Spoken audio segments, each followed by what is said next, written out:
I never thought the biggest betrayal of my life would begin with a simple text message 2 weeks before Christmas. My name is Sarah, and for 47 years I believed I had built something real, something worth protecting. After my divorce from Mark 12 years ago, I poured everything into raising our daughter, Emily. She was my entire world. While Mark traveled constantly for his government consulting job, I was the one who stayed up late helping with science projects, attended every soccer game, and held her through her first heartbreak. Even after the divorce, we made co-parenting work. Mark was charming and generous when he was around, and I told myself that was enough. Last year felt like a dream. Emily had just turned 24 and landed a prestigious internship in Washington, D.C. She was thriving. I was so proud of her, the way she carried herself, the confidence in her voice, the way she still called me every Sunday night just to talk. We had our traditions. Every December, she would come home to my cozy house in Northern Virginia, and we'd spend the holidays baking cookies, watching old movies, and decorating the tree together while laughing about childhood memories. Mark would usually fly in for Christmas Eve dinner. Even though we were divorced, the three of us had this strange but comforting rhythm. He'd bring expensive wine, tell stories about his work overseas, and for a few days we felt like a family again. I had accepted that our marriage was over, but I still loved the life we had created, especially Emily. That November, I was happier than I'd been in years. I'd finally started dating again after years of focusing only on Emily. His name was David, a kind high school principal who made me feel seen. Work was stable. My little house was warm and filled with photos of Emily at every stage of her life. I even bought her the cashmere sweater she'd been eyeing and wrapped it early, hiding it in my closet like I did when she was little. I had no idea how quickly it could all be taken away. Emily had always been my safe place, my best friend, the one person I could count on no matter what. I trusted her completely. I loved her fiercely, and I believed with every fiber of my being that she loved me the same way. But love can blind you. I'll never forget the moment everything started to crack. It was a cold Tuesday evening when my phone buzzed with a text from Emily. I smiled as I opened it, expecting her usual weekend plans or a funny meme. Instead, I read the words that would change everything. "Mom, I need to talk to you about Christmas this year." My heart gave a small, uneasy flutter. I told myself it was nothing, just a daughter growing up and wanting to make her own plans. But something in my chest whispered that this was only the beginning.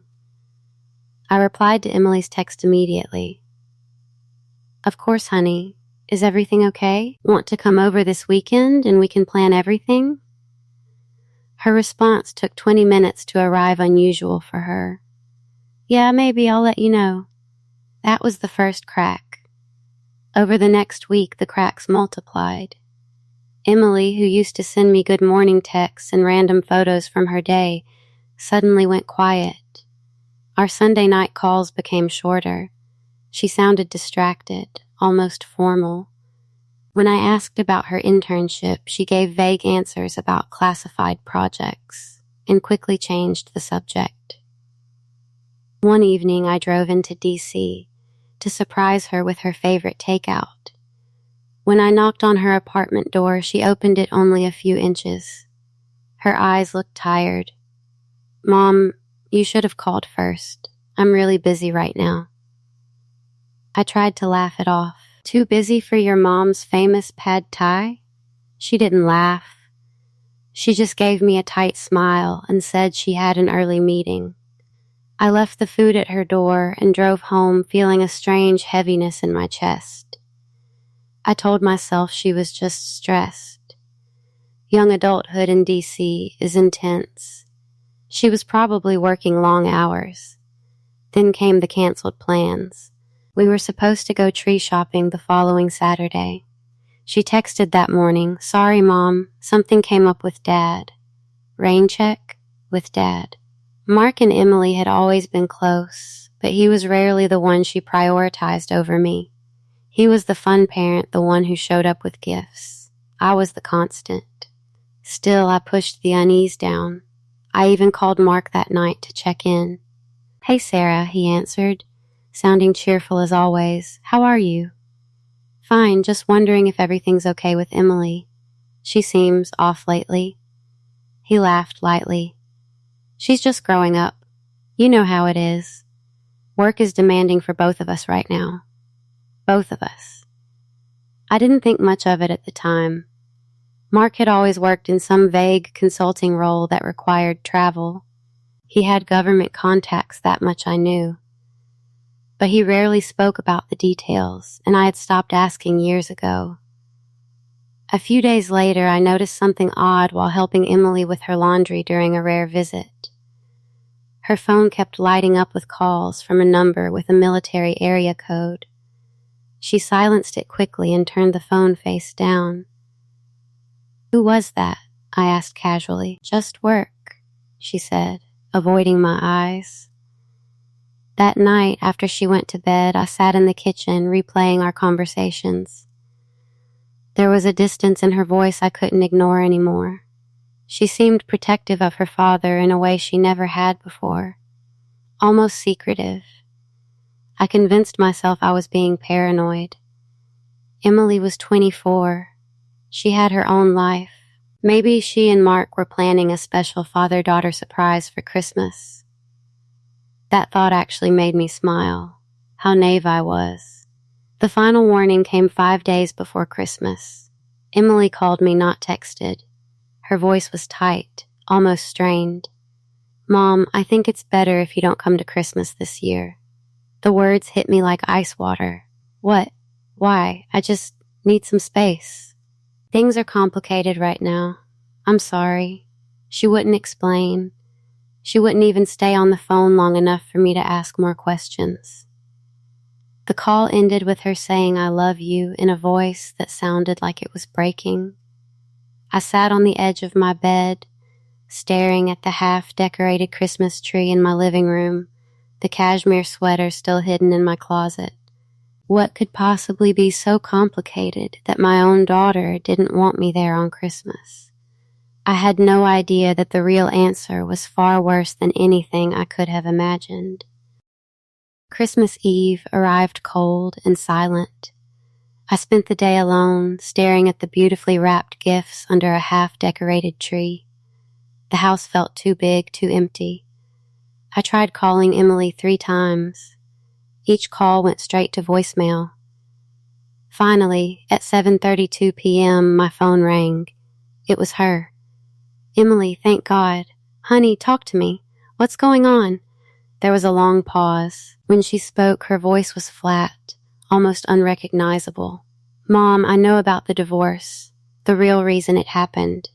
My stomach dropped. "What are you talking about?" "I know you cheated on Dad. I know you destroyed our family. He told me everything." The room started spinning. I sat down hard on the couch, gripping the phone so tightly my knuckles turned white. "Emily, that is not true. I never cheated. Your father was the one who stopped." She cut me off, her voice sharp. "I've seen the messages. Dad showed me everything. He protected me from the truth for years. But I'm old enough now. I know what you did." I was speechless.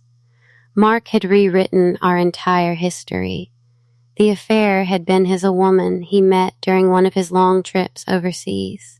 I had proof, hotel receipts, photos, even a confession he'd written when he was begging me to stay. But Emily didn't want to hear any of it. "That's not all," she continued, her tone growing colder. "Dad's been protecting me. His job, it's more important than you know. He works with people who can't have messy family drama.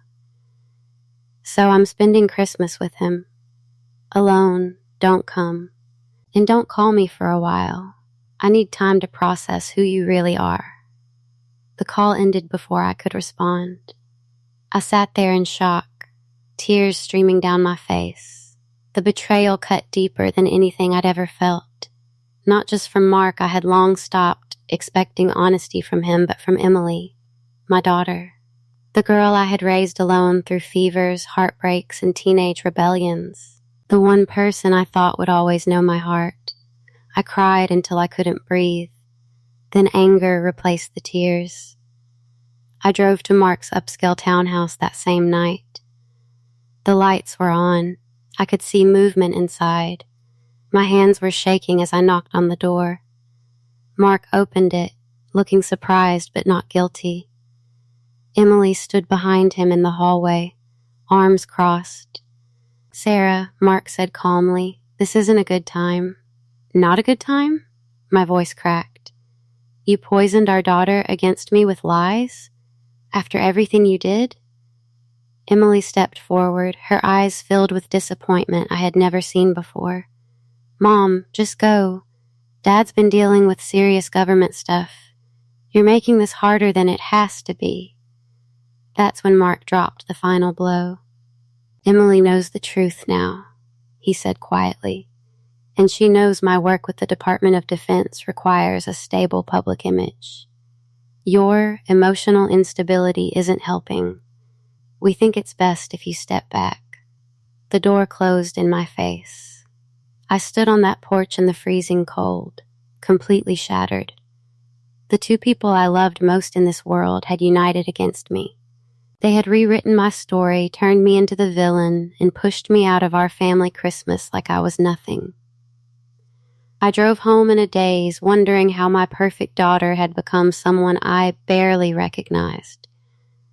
But the worst was yet to come, because the very next morning, on Christmas Day, my phone rang with a number I didn't recognize. It was the Pentagon. Christmas Day was the loneliest day of my life. I woke up to silence. No excited text from Emily. No smell of cinnamon rolls baking in the oven. Just the soft ticking of the clock and the blinking lights on a tree that now felt like a cruel joke. I left the cashmere sweater wrapped under the branches. I couldn't bear to look at it.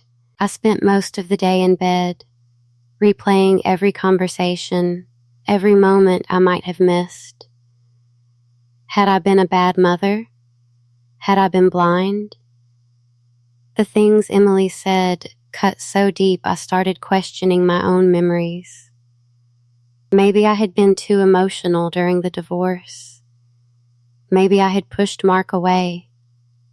The self-doubt was suffocating. David, the man I had just started dating, called to wish me Merry Christmas. I tried to sound normal, but he could hear the tears in my voice. When I told him what happened, he was kind, but I could sense the hesitation. No one wants to get involved with someone whose family is this broken. He said he'd give me space. I haven't heard from him since. My friends tried to help. They invited me over, sent concerned texts, but I couldn't face anyone. How do you explain that your own daughter chose your lying ex-husband over you, that she believed I was the cheater, that she looked at me with pure disappointment on Christmas Eve? I felt worthless. Invisible, discarded. For days afterward, I barely ate. I called Emily every day, leaving voicemails that grew more desperate. "Please, baby, just talk to me. I love you. Whatever he told you isn't true." She never responded. Her read receipts stayed off. It was like I had been erased from her life. The worst moments came at night. I would lie awake staring at the ceiling, remembering Emily as a little girl, pigtails, gap-toothed smile, running into my arms after school. How could that same girl look at me with such coldness? Had Mark been manipulating her for years? Or had I really failed her so badly that she was willing to believe the worst about me? By New Year's Eve, I had hit rock bottom. I sat on the floor of my living room surrounded by old photo albums, sobbing so hard my body hurt. I whispered to the empty room, "What did I do to deserve this?" I started to believe I deserved the isolation, that maybe Mark was right, maybe I was unstable, maybe Emily was better off without me. Then, on January 3rd, my phone rang. The caller ID simply read, Department of Defense. My heart slammed against my ribs. I almost didn't answer, but something anger, desperation, or maybe just the need to understand made me swipe the screen. A serious male voice spoke on the other end. "Mrs. Sarah Thompson? This is Colonel Richard Hayes from the Pentagon. We need to speak with you about your ex-husband, Mark Thompson. It's urgent." I sat up slowly, my hands trembling. "What's this about?" There was a pause. "Ma'am, we believe your ex-husband has been living a lie for over 15 years. And your daughter may be involved." In that moment, the floor felt like it dropped out from under me. Everything I thought I knew was about to be destroyed all over again, but this time, the truth was far darker than any Christmas betrayal. I met Colonel Richard Hayes 3 days later in a quiet coffee shop just outside D.C. He was a tall, no-nonsense man in his late 50s with sharp eyes that had clearly seen too much. He slid a thick folder across the table toward me. "Mrs. Thompson, what I'm about to tell you is highly sensitive," he said quietly. "Your ex-husband, Mark Thompson, is not who you think he is." What followed was 2 hours of revelations that shattered what was left of my world. Mark wasn't just a government consultant. For the past 17 years, he had been working as a covert intelligence operative, but not entirely for the United States. According to the Pentagon, he had been playing both sides for nearly a decade, leaking sensitive information to foreign contacts while maintaining a perfect cover as a devoted family man and patriotic consultant. The perfect life I thought we had built? It was mostly a carefully constructed illusion. Colonel Hayes showed me documents, financial records, and intercepted communications. Mark had secret accounts in Switzerland. He had another apartment in Brussels that none of us knew about. And worst of all, he had been using Emily as part of his cover. My breath caught when I heard her name. "Emily?" I whispered. The colonel nodded gravely. "Your daughter discovered some of his activities 2 years ago during her internship. Instead of coming to us, she chose to help him maintain the facade. She's been feeding him information about your life, your conversations, even helping craft the narrative that you were unstable after the divorce. They needed you to look like the problem in case any investigations ever came close." The betrayal hit me like a physical blow. My own daughter, the girl I carried for 9 months, the one I sang to sleep, had been actively helping her father deceive me and the government. But there was one final twist that left me completely numb. Mark isn't just leaking information, Colonel Hayes continued. He's been living a double life in more ways than one. He has another family, a woman, and 2 young children in Belgium. Emily has known about them for over a year. She's visited them. I couldn't speak. Tears fell silently onto the table. All those long business trips. All those times Emily suddenly wanted to travel with her father. The expensive gifts that seemed to come from nowhere. It all made sense now in the most painful way possible. The colonel gave me a moment before speaking again. "We've been building a case against Mark for months. Your daughter is currently being looked at as a possible accessory. But here's where you come in, Sarah. We need your help. You have years of personal records, photos, travel history, and conversations that could help us build an airtight case." I stared at him, my mind reeling. All this time I had been questioning myself, wondering if I was the villain in my daughter's story. But I wasn't the villain. I was the pawn. The perfect, stable, trusting ex-wife who made Mark's double life look legitimate. As I drove home that evening, the weight of the deception settled over me. Every family photo, every Christmas memory, every I love you from Emily, it had all been tainted.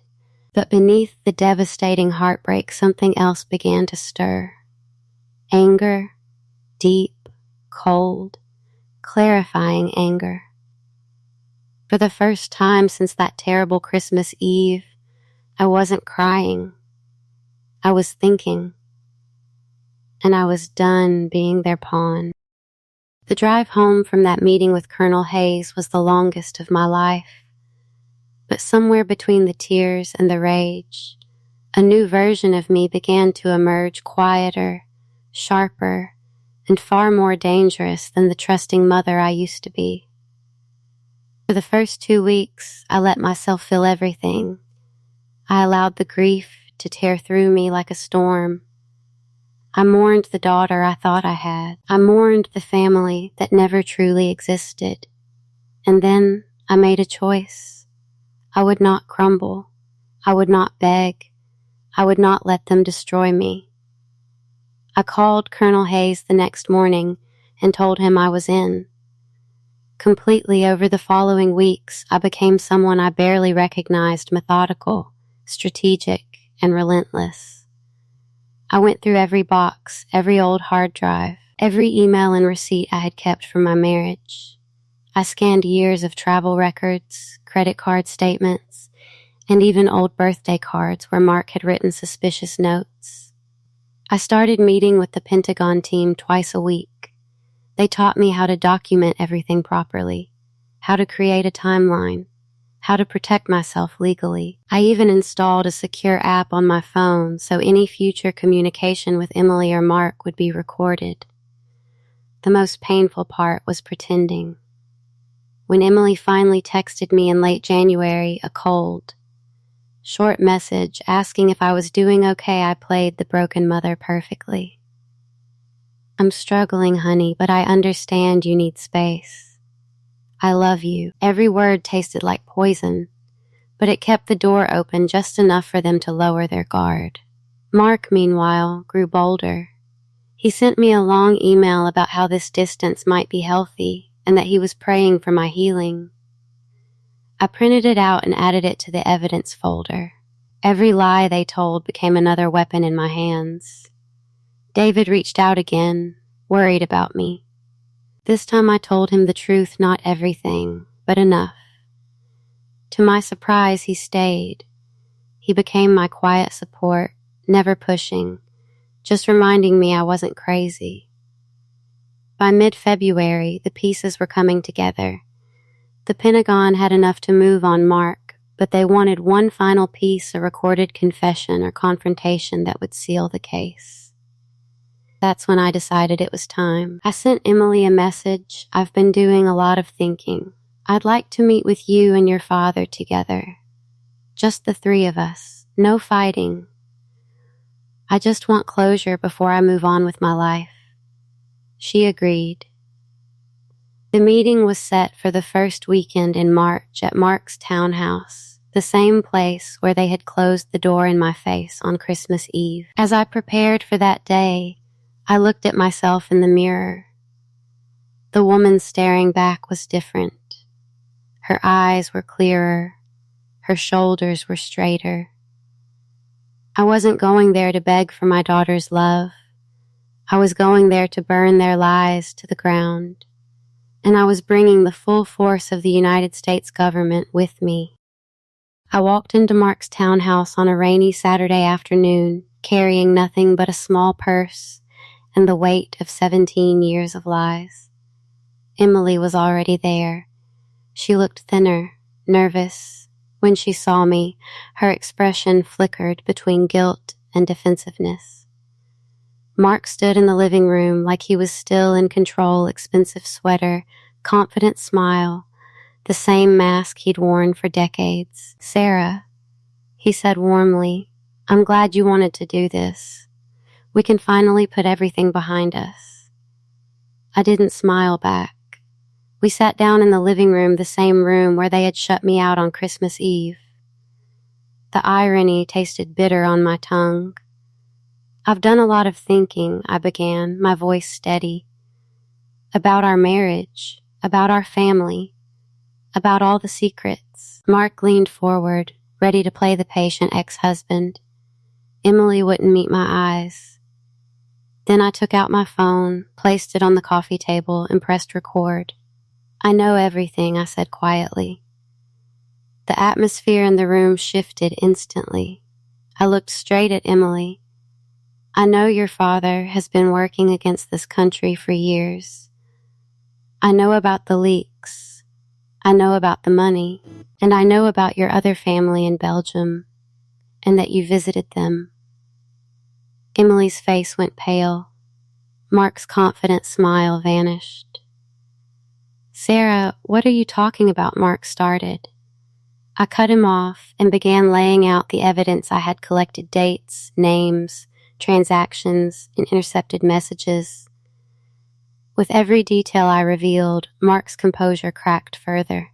Emily looked like she was going to be sick. "You used me," I said, my voice trembling with emotion but not breaking. "You used our daughter. You turned her against me so you could keep playing your games. You made her choose between her mother and your lies." Tears were running down Emily's face now. "Mom, I didn't know the full extent. He said it was for national security. He said you wouldn't understand. You knew enough," I replied. The pain in my voice was raw. "You knew he had another family. You knew he was lying to me for years. And you still chose to break my heart on Christmas." Mark tried to stand. "This is ridiculous. You have no proof the front door opened." Colonel Hayes and 2 federal agents walked in. "Mark Thompson," the colonel said firmly, "you are under arrest for espionage, wire fraud, and multiple violations of the Espionage Act." The look on Mark's face that moment when he realized he had completely lost control is something I will remember for the rest of my life. He didn't look powerful anymore. He looked small. Emily stood up, panicked. "Wait, this can't be happening." I looked at my daughter, the girl I had loved more than life itself. My voice was soft but final.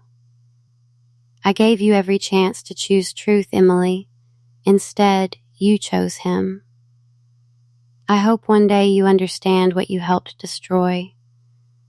As the agents handcuffed Mark, he looked at me with pure hatred. "You'll regret this, Sarah." I met his eyes without flinching. "No, Mark.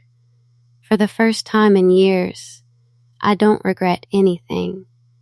They took him away in handcuffs.